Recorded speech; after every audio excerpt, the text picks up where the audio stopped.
Welcome to our Golfers We Like feature, where we regularly talk to people in golf whom deserve your attention. Jena Sims, who made headlines as the misidentified girlfriend of Brooks Koepka after his U.S. Open win this year at Erin Hills, is the latest tour WAG who has piqued the interest of golf fans. And odds are, with Koepka's star rising in the game, we can expect to see more of Sims. But aside from being Koepka's girlfriend, Sims also has an extensive acting career that includes Sharkna and Entourage, two favorites of millennials, to her credit. We caught up with Sims as she was watching the Northern Trust Open last weekend at Glen Oaks, as she took over our @GoToTheLoop Instagram account. Here's our chat with Jena. What's tour life been like so far? Has it been fun? It's so fun. I'm pretty lucky that my actual job isn't a 9-to-5, so it really gives me flexibility to go out and watch Brooks. This week, I had an audition in the city, so I was able to go watch Brooks at Glen Oaks in Long Island, and then I went. I love being able to support Brooks and watch him because he's so talented. It's so much fun to watch him. He'll say to me all the time, "It must be so boring walking around in the crowd watching me play," and I'm like, no way. I actually really enjoy it. I grew up around golf, my dad is a huge golfer. So, I really enjoy watching him and being around there. Everyone's so nice. I think it's hilarious to be standing in the galleries watching Brooks and hearing what people say about him. I'll hear people saying, "Oh, he's so muscular. He looks like a linebacker," and I'm just standing there. I'm just glad they're saying nice things about him. But it's a lot of fun. Brooks' crew, his whole team, that's basically who I hang out with. I'm meeting the girls more and more, and I think with the President's Cup coming up, I'll get closer to the girls, so I'm looking forward to it. I'm slowly making friends. The US Open had to have been awesome, but it must have been awkward when Joe Buck called you Brooks' old girlfriend on Fox. What was life like after that?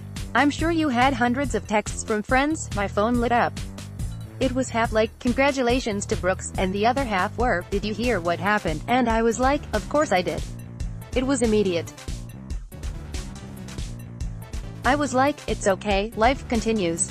We're just fine." It was an honest mistake. I think being that we went to Vegas right after the win for 5 days, we kinda escaped it. We were in our own little world in Vegas celebrating. So we didn't really have to experience what the media blew it up to be. We were by the pool and the casino just hanging out, no worries about that at all. And Brooks ended up meeting Joe Buck. They're totally cool. Did you re-watch that moment at all? Anyone have it recorded? My friends on Snapchat basically were all over the videos, so I've seen it. I didn't even realize the camera was on me. I was like, I'm glad I wasn't doing anything stupid while the cameras were on us. So I've seen it, but just through social media. It's not like we sat down and watched it. We'd be in the casino while we're in Vegas, and it would be the TV, like they'd be talking about it on ESPN. So it was funny, but we never watched it. What was the celebration like with Brooks in Vegas? It must have been really cool to celebrate such a big win for his career. It was obviously so much fun. I think a lot of people joke that if they'd win a big tournament or something like that, they say they'd go to Vegas. But Brooks actually did it. We got on the private plane and the pilots were like, "You know, we've heard a lot of people say they're going to Vegas. But you guys are the first ones we've flown to actually do it." It was a lot of fun. We brought the trophy as many places as we could. It was nice because Brooks wasn't playing the next week, so we could celebrate properly. But most importantly, it was giving him the moment he deserved because he's worked so hard for this. A lot of my friends out in LA came, and so we celebrated with his friends, too. So it was really, really special. You mentioned being around golf your whole life. Do you play at all? I say I dabble in golf. Dare I tell anyone I play? They always have to ask me what my handicap is. I dabble. I really enjoy swinging a club. My dad's a really good golfer down in Georgia, so I'm really familiar with the sport, and I've always been a fan of watching it. Brooks will have to give me a couple lessons before I go out there and play a full 18. And he hasn't yet. Do you go to the range when you're with him? No, we don't go to the range. We work out together. But we spend enough time together as is piano, and when you're spending time together, I'm sure he likes to disconnect from golf a bit. Yeah, we almost never talk about golf. He'll talk about it for a little bit, and he'll stop himself and say, "Okay, I'm done now," and that'll be the end of it. How'd you guys meet? We met at the 2015 Masters. And that's so special because I'm from Georgia, so it's perfect. We were on hole 7, which I don't even remember, but he's like, "Oh, I remember what you were wearing, where we were standing, everything." It was cool. We hadn't dated since then. We were just friends at that point. So a little bit more about you. You're from Georgia, and you were in the Miss Teen USA in 2007. What was that like? Yeah, I was Miss Georgia Teen USA in 2007. Actually, on Friday here at the Northern Trust, the girl that I was crowned was here with me, since she lives in NYC. So that was cool, because we haven't spent that much time together since the pageant life, and I just realized that was 10 years ago. I was in Miss Teen USA, so that kind of ages me a little bit. But really, that catapulted my entertainment career, and it's always been a dream of mine to model and act. That was actually the last year it was televised, and that was my first live TV experience. And that kind of led to more modeling and acting from there. It all got me into the business, and even networking with people. It was the best on-the-job experience I could ask for. You mentioned the acting. You have a pretty awesome resume of things you've been in. I'm a huge Sharknado fan, so I think that's pretty awesome. What was that like? That was a lot of fun. The new one, Sharknado 5, just came out a couple weeks ago. I've done 2 shark movies now. Three-Headed Shark Attack is the other. And so I've had 2 shark-related deaths in my life. Laughs.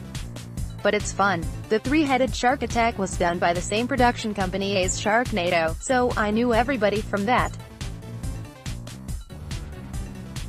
And I had always been a fan of Sharknado, too, so I told them, "You gotta put me in one of these before y'all are done." So they did, and I'm in a supporting role, which is great. I was a NATO officer kind of warning everybody about the Sharknado coming. It was fun. That crew is really so impressive. It's not a big budget at all, so you have to really want to be in it. And they are all so passionate about the writing and everything. Even though it's so cheesy, they act like it's the gospel. It's crazy how committed to it they are. Spoiler alert for Sharknado 5. Everyone basically died in Sharknado 5, but I'm hoping they find a way to keep going because I love it. Do you watch your own roles? We actually rewatched it during the PGA Championship a couple weeks ago because it reran while we were hanging out. And there were a bunch of people over at our house. And when I was dying, everyone was yelling at the screen like, "No, Jena." It was fun, amazing. And you were also in an episode of Entourage, which guys our age still watch it all the time. What was that like? Because that was season 5, and that point, they were one of the most popular shows going. That was one of my first jobs in LA. It was a non-speaking role. I was a flight attendant for Jerry Jones in his private plane. So I got to go on Jerry Jones' plane. It was really cool. Meeting him was really neat. And that was my first time being inside a private plane, so I was in awe. And the writer and producer Doug Ellen, who's actually a really big golf fan, I got to know him. And we stayed in contact over the years, and I auditioned for a part in the Entourage movie, and I got a speaking part in that, so that was cool. I did the commercial for Johnny Walker whiskey that Johnny Drama was getting into. I was in a hot tub with Drama, and I was like, "Oh my god, you're so amazing." It was a hilarious sequence actually. so that was cool to come full circle and work with the Entourage folks again. The day I shot my scene, all of the stars were there. So I mean, I met everybody. It was really cool, we hung out. They were all playing some game, and we ordered pizza, just hanging out. They were big on hanging out all together. They were all very close. To have a show that's successful, you kind of have to love being with each other to spend all that time and be successful. Okay, just a couple more questions. What's tougher, acting or the grind of pageant life? Oh, definitely acting. With pageants, it's just one big audition, because there's one winner. But acting, I get opportunities all the time, and it's about getting the right ones. How about one thing we might not know about Brooks that you think is cool? That's a tough one. I have to think about this. Oh, here's a good thing, he loves to get dressed up. He would never admit it. But he doesn't get too many opportunities to dress up, so when he does, he loves it. He loves wearing a suit. We went to the ESPYs together, and we went to a Rolex party recently, and he just felt so cool in his suit. You never think about that because he's always wearing his Nike gear. And when we're going to dinner, just wearing a V-neck feels like dressing up for him. But he has so many suits and he loves wearing them. Oh, and another random thing is we both don't like ketchup. That's one thing we bonded over. Come on, ketchup. That's like the most versatile condiment, it goes with everything. I know, that's what they say. We just both don't like it, I don't know why. Alright, I can't give you guys that. But oh well. Last question, what's maybe one thing about life on tour, traveling from event to event that most people would be surprised about? The biggest thing to me is that people think all pro golfers do is party when they go out to fancy places. But Brooks is so busy. He wakes up and he works out. And on an off week, he goes to practice, and he's gone all day. When he comes back, we really don't do much. Maybe we'll go out to dinner, and that's about it. We'll watch TV. I think most people think these guys are just out drinking and all this stuff, but it's really not like that at all. It couldn't be further from what actually goes on. Another thing that surprised me is how little the pros talk about golf when they're in between shots. I think when you're a fan and you're watching them walk with their caddies or with another player, they're just analyzing the course or their next shot. They're really not, and you'd think they're having a ton of fun in between shots. But honestly, they're usually stressed out, and talking about something other than golf to get their mind off of it. Like another sport, or vacationing, or joking with each other. So that's really something that surprised me. Related golfers we like. Our conversation with Amanda Ball and I's watch more videos from the